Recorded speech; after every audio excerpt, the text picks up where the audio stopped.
نحمدہ و نصلی علی رسولہ الکریم اما بعد فاعوذ باللہ من الشیطان الرجیم بسم اللہ الرحمن الرحیم وقال ربکم، اور کہا تمہارے رب نے، ادعونی، تم پکارو مجھے، استجب لکم، میں قبول کروں گا تمہاری پکار کو۔ ان الذین، بلا شبہ وہ لوگ جو یستکبرون عن عبادتی، تکبر کرتے ہیں میری عبادت سے، سیدخلون، ان قریب وہ داخل ہوں گے، جہنم داخرین، جہنم میں ذلیل ہو کر۔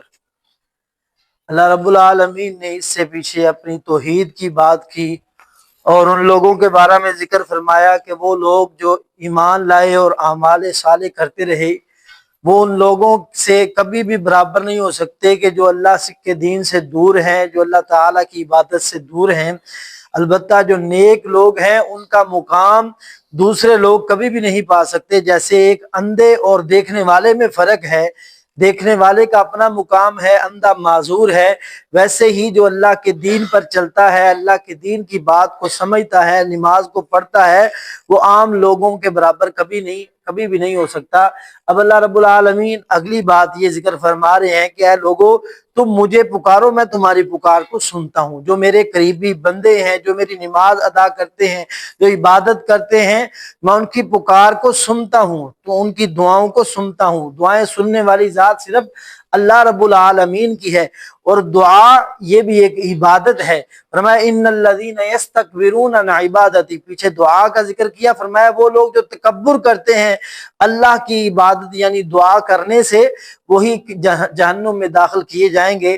اور دعا کرنے کے لیے ضروری ہے صرف اللہ ہی کی ذات کو پکارا جائے، اللہ ہی سے مانگا جائے۔ اللہ کے علاوہ کسی حجر شجر پیر پیغمبر کوئی بھی ہو، کسی سے بھی کچھ مانگنا اللہ تبارک و تعالی کے نزدیک یہ شرک ہے، اور اسلام میں اس کی قطعاً بھی گنجائش نہیں ہے۔ فرمایا وہ لوگ جو اللہ کے علاوہ دوسروں کو پکاریں گے، وہ بھی کبھی بھی جنت میں داخل نہیں ہونے والے۔ اس لیے اللہ تعالیٰ پکار سننے والے ہیں۔ کہتے ہیں جی اللہ کیسے پکار سنتا؟ اللہ کسی ذریعے سے سنے گا، کوئی وسیلہ ڈالنا پڑے گا، قطعاً بھی ایسی بات درست نہیں۔ اللہ فرماتے ہیں نحن اقرب الیہ من حبل الورید، تم کہتے ہو کہ اللہ تبارک و تعالیٰ کو پکارنے کے لیے کسی نیک بندے کا واسطہ ڈالنا پڑتا ہے۔ نحن اقرب الیہ من حبل الورید، اتنی قریب تمہاری یہ شاہ رگ نہیں ہے جتنا میں رب تمہارے قریب ہوں۔ میں تمہاری آہستہ سے آواز بھی سنتا ہوں اور اونچی بھی آواز سنتا ہوں۔ اس لیے اللہ تبارک و تعالیٰ سے دعا مانگنے کے فضائل بہت زیادہ، اگر اسی بات پر یہاں پر بات کی جائے تو بات لمبی ہو جائے۔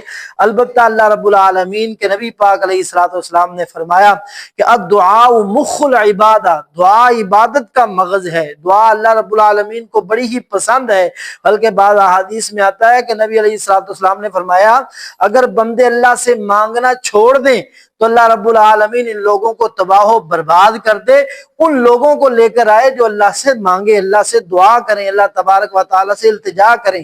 دنیا والوں کا یہ عالم ہے کہ ایک بندے سے ایک بار سوال کرو، 2 بار کرو، 3 بار کرو، اکتا جائے گا، اگرچہ وہ آپ کا باپ ہی کیوں نہیں، وہ بھی اکتا جائے گا۔ لیکن اللہ کی محبت بندے کے ساتھ یہ ہے کہ بندہ جتنا اللہ کو زیادہ پکارے گا، نبی پاک نے فرمایا اللہ اتنا ہی اس بندے کو اپنے قریب بلا لیتے ہیں، اپنے قریب کر لیتے ہیں، اتنا ہی اللہ کا مقرب بن جاتا ہے۔ جو جتنا اللہ سے دعا مانگتا ہے، جتنا اللہ سے سوال کرتا ہے، اللہ تعالی ہمیں بھی اپنی جناب سے مانگنے کی توفیق عطا فرمائے۔ اللہ الذی، اللہ وہ ذات ہے جس نے جعل لکم، بنایا تمہارے لیے، اللیل، رات کو، لتسکنوا، تاکہ تم آرام کرو، فیہ، اس میں، والنہار مبصرا، اور بنایا دن کو دکھلانے والا۔ ان اللہ لذو فضل، بلا شبہ اللہ تعالیٰ بڑے فضل والا ہے، علی الناس، لوگوں پر، ولکن اکثر الناس، اور لیکن اکثر لوگ، لا یشکرون، نہیں شکر کرتے۔ اب اللہ رب العالمین نے اپنی ذات کے بارے میں پھر تعارف کروایا کہ اللہ وہ ہے جس نے تمہیں رات عطا کی ہے۔ وہ رات کے جب تم جس سارے دن کے تھکے ٹوٹے اس رات میں داخل ہو کر آرام کرتے ہو، تو صبح کے وقت پھر وہ تمہیں تر و تازہ کر دیتا ہے۔ یہ رات تمہارے آرام کے لیے بنائی ہے، اور اس بات کو بھی واضح سمجھنا چاہیے۔ آج کے ہمارے دور کے اندر بالخصوص نوجوان رات کا جاگنا اپنے لیے بڑی کامیابی سمجھتے ہیں کہ رات کے وقت کام کرنا بڑا جناب آسان ہے، حالانکہ رات کو آرام کرنا ضروری ہے۔ نبی پاک علیہ الصلوۃ والسلام نے فرمایا عشاء کی نماز ادا کرنے کے بعد فضولیات گفتگو وغیرہ میں بیٹھنا نہیں چاہیے، بلکہ عشاء پڑھنے کے فوری بعد آرام کر لینا چاہیے، سو جانا چاہیے، تاکہ صبح کے وقت بندہ حشاش بشاش بیدار ہو۔ اس لیے رات کو آرام کے لیے بنایا ہے، ڈراموں، فلموں، موبائلوں، گیموں کے لیے نہیں بنایا۔